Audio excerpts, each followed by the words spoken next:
नमस्कार, आप देख रहे हैं द टाइम्स ग्लोबल और मैं हूं के चौधरी।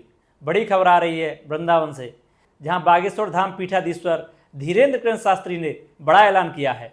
7 नवंबर से वह दिल्ली से वृंदावन तक सनातन हिंदू एकता पदयात्रा शुरू करेंगे। इस यात्रा का उद्देश्य लोगों के हृदय में हिंदू राष्ट्र की भावना को जगाना है। शास्त्री ने कहा है कि भारत को खंड खंड करने की साजिश हो रही है, इसलिए सनातनी परंपरा को बचाने की जरूरत है। उन्होंने लव जिहाद जैसे मुद्दों पर भी चिंता व्यक्त की। भारत के हिंदू राष्ट्र की मांग को लेकर बागेश्वर धाम पीठाधीश्वर धीरेन्द्र कृष्ण शास्त्री 7 नवंबर को दिल्ली से वृंदावन तक की सनातन हिंदू एकता पद यात्रा की शुरुआत करेंगे। पद यात्रा से पहले शास्त्री ने वृंदावन में संत, धर्माचार्यों व तीर्थ पुरोहितों संग बैठक कर रणनीति तय की। उन्होंने कहा कि देश के लोगों के हृदय में हिंदू राष्ट्र की भावना जागृत करने को इस यात्रा की जरूरत है। परिक्रमा मार्ग स्थित कृष्ण कृपा धाम में सोमवार को हुई बैठक में कहा गया है कि सनातन एकता व ब्रजमंडल में मांस, मदिरा व प्रतिबंध लगाने की मांग को लेकर बागेश्वर धाम पीठाधीश्वर धीरेन्द्र कृष्ण शास्त्री दिल्ली से वृंदावन तक 7 नवंबर से 15 नवंबर तक 140 किलोमीटर लंबी पदयात्रा करेंगे। पदयात्रा को ऐतिहासिक बनाने के लिए संत, धर्माचार्यों, तीर्थ पुरोहितों के साथ बैठक में शास्त्री ने कहा, यात्रा की जरूरत इसलिए पड़ रही है कि भारत को पुनः खंड खंड करने की तैयारी है। लगातार विदेशी ताकतें सक्रिय हो रही हैं। सनातनी परंपरा पर लगातार उंगली उठाई जा रही है।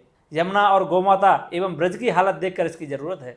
विदेशी ताकतों द्वारा लव जिहाद, थूक जिहाद, मूत्र जिहाद के द्वारा लगातार हिंदुओं पर जो कुठाराघात हो रहा है, उस कुठाराघात को हटाने को एवं जातिवाद, क्षेत्रवाद, भाषावाद को शून्य करने के लिए हमने पुनः प्रण लिया है कि अब दिल्ली से वृंदावन तक हम 140 किलोमीटर की पदयात्रा शुरू करेंगे। हिंदू राष्ट्र स्थापना की मांग हम कागजों पर नहीं बल्कि लोगों के दिलों में चाहते हैं। हम तलवार से नहीं, विचारों से युद्ध करना चाहते हैं।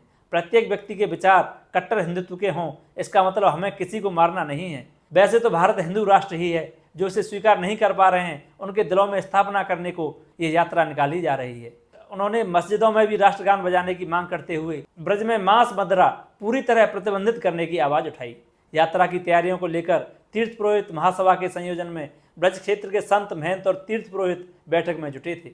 दिल्ली के सांसद मनोज तिवारी, मलुक पीठाधीश्वर राजेंद्र दास देवाचार्य, गीता मनीषी महामंडलेश्वर ज्ञानानंद, नाभा पीठाधीश्वर जगतगुरु स्वामी सुतीक्षण देवाचार्य, महामंडलेश्वर स्वामी ग्रीसानंद सरस्वती, अनंत वीर व्यास, कथावाचक श्री कृष्णचंद्र शास्त्री ठाकुर जी, कथावाचक अनिरुद्धाचार्य, महामंडलेश्वर कृष्णानंद, दिनेश फलाहारी आदि बैठक में मौजूद रहे।